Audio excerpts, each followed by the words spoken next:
The following is an interview with the president of Russia, Vladimir Putin, shot February 6, 2024 at about 7 p.m. in the building behind us, which is, of course, the Kremlin.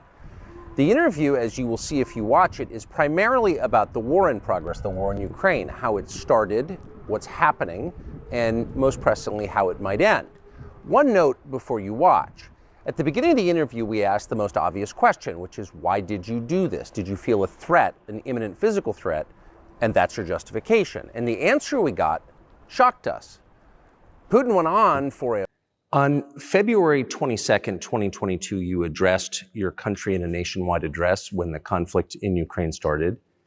And you said that you were acting because you had come to the conclusion that the United States, through NATO, might initiate a, quote, surprise attack on our country. And to American ears, that sounds paranoid. Tell us why you believe the United States might strike Russia out of the blue. How did you conclude that? It's not that America, the United States, was going to launch a surprise strike on Russia. I didn't say that. Are we having a talk show or a serious conversation? Here's the quote. Thank you. It's a formidable, serious talk. Because your basic education is in history, as far as I understand. Yes. So if you don't mind, I will take only 30 seconds or 1 minute to give you a short reference to history for giving you a little historical background. Please. Let's look where our relationship with Ukraine started from. Where did Ukraine come from? The Russian state started gathering itself as a centralized statehood, and it is considered to be the year of the establishment of the Russian state in 862, when the townspeople of Novgorod invited a Varangian prince, Rurik, from Scandinavia to reign. In 1862, Russia celebrated the 1000th anniversary of its statehood.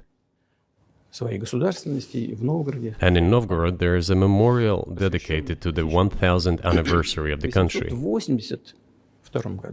In 882, Rurik's successor, Prince Oleg, who was actually playing the role of regent at Rurik's younger son, because Rurik had died by that time, came to Kiev.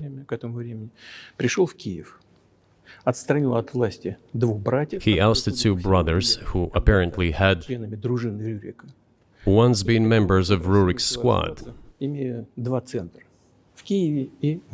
So Russia began to develop with two centers of power, Kiev and Novgorod. The next very significant date in the history of Russia was 988. This was the baptism of Russia, when Prince Vladimir, the great-grandson of Rurik, baptized Russia and adopted Orthodoxy, or Eastern Christianity. From this time, the centralized Russian state began to strengthen. Why? Because of the single territory, integrated economic ties, one and the same language, and, after the baptism of Russia, the same faith and rule of the prince. The centralized Russian state began to take shape. Back in the Middle Ages, Prince Yaroslav the Wise introduced the order of succession to a throne. But after he passed away, it became complicated for various reasons. The throne was passed not directly from father to eldest son, but from the prince who had passed away to his brother, then to his sons in different lines. All this led to the fragmentation and the end of Rus as a single state. There was nothing special about it. The same was happening then in Europe.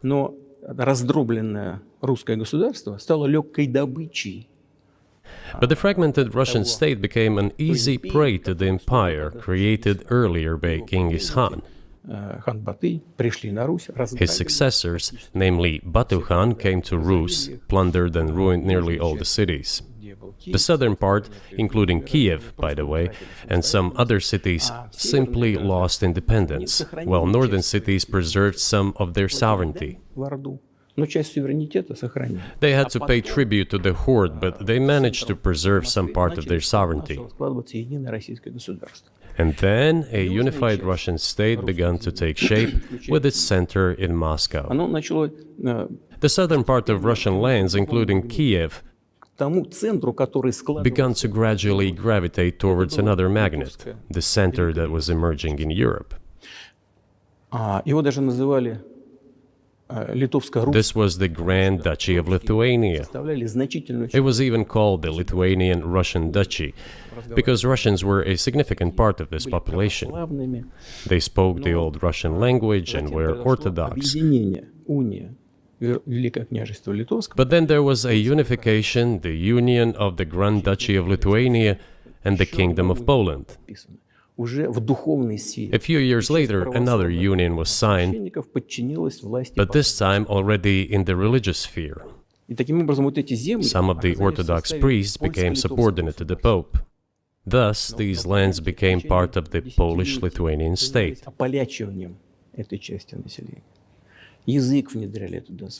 During decades, the Poles were engaged in Polonization of this part of the population. They introduced their language there, tried to entrench the idea that this population was not exactly Russians, that because they lived on the fringe, they were Ukrainians.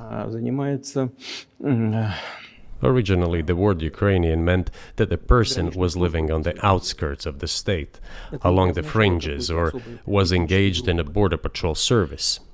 It didn't mean any particular ethnic group. So the Poles were trying to, in every possible way, to colonize this part of the Russian lands, and actually treated it rather harshly, not to say cruelly. All that led to the fact that this part of the Russian lands began to struggle for their rights.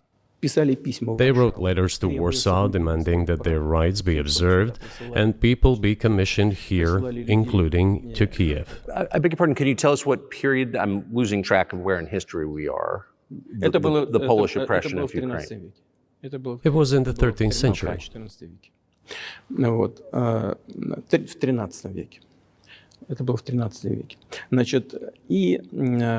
Now I will tell you what happened later and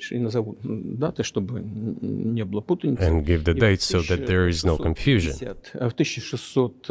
And in 1654, even a bit earlier,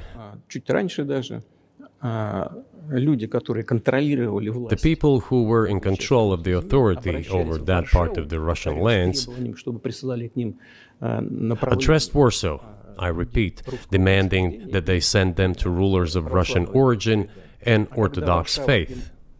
When Warsaw did not answer them, and in fact rejected their demands, they turned to Moscow, so that Moscow took them away. So that you don't think that I'm inventing things, I'll give you these documents. Well, it doesn't sound like you're inventing it. I'm not sure why it's relevant to what happened 2 years ago. But still, these are documents from the archives, copies. Here are the letters from Bogdan Khmelnytsky, the man who then controlled the power in this part of the Russian lands that is now called Ukraine. He wrote to Warsaw demanding that their rights be upheld. And after being refused, he began to write letters to Moscow, asking to take them under the strong hand of the Moscow Tsar. There are copies of these documents. I will leave them for your good memory. There is a translation into Russian. You can translate it into English later. Russia would not agree to admit them straight away, assuming that the war with Poland would start. Nevertheless, in 1654, the Pan-Russian Assembly of top clergy and landowners, headed by the Tsar, which was the representative body of the power of the old Russian state, decided to include a part of the old Russian lands into Moscow Kingdom. As expected, the war with Poland began. It lasted 13 years, and then in 1654, a truce was concluded. And 32 years later, I think, a peace treaty with Poland, which they called Eternal Peace, was signed. And these lands, the whole left bank of Dnieper, including Kiev, went to Russia. And the whole right bank of Dnieper remained in Poland. Under the rule of Catherine the Great, Russia reclaimed all of its historical lands, including in the south and west. This all lasted until the revolution. Before World War I, Austrian General Staff relied on the ideas of Ukrainianization and started actively promoting the ideas of Ukraine and the Ukrainianization.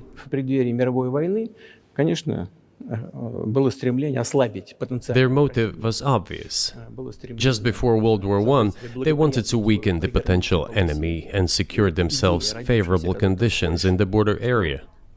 So the idea which had emerged in Poland that people residing in that territory were allegedly not really Russians, but rather belonged to a special ethnic group, Ukrainians, started being propagated by the Austrian General Staff. As far back as the 19th century, theorists calling for Ukrainian independence appeared. All those, however, claimed that Ukraine should have a very good relationship with Russia. They insisted on that. After the 1917 revolution, the Bolsheviks sought to restore the statehood, and the civil war began, including the hostilities with Poland.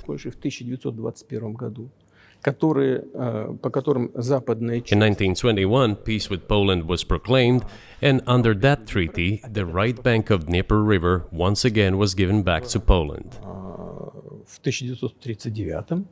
In 1939, after Poland cooperated with Hitler, it did collaborate with Hitler, you know. Hitler offered Poland peace and a treaty of friendship, an alliance demanding in return that Poland give back to Germany the so-called Danzig corridor, which connected the bulk of Germany with East Prussia and Königsberg.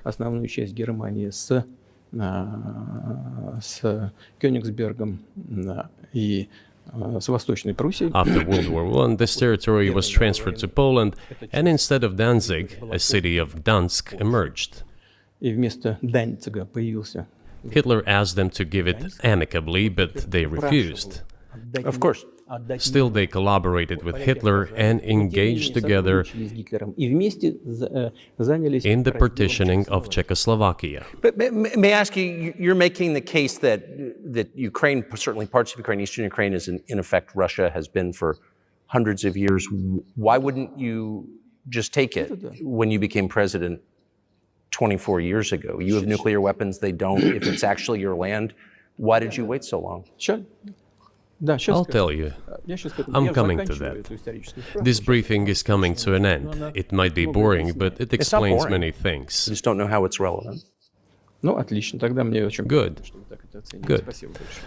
I'm so gratified that you appreciate that. Thank you. So, before World War II, Poland collaborated with Hitler, and although it did not yield to Hitler's demands, it still participated in the partitioning of Czechoslovakia together with Hitler, as the Poles had not given the Danzig corridor to Germany and went too far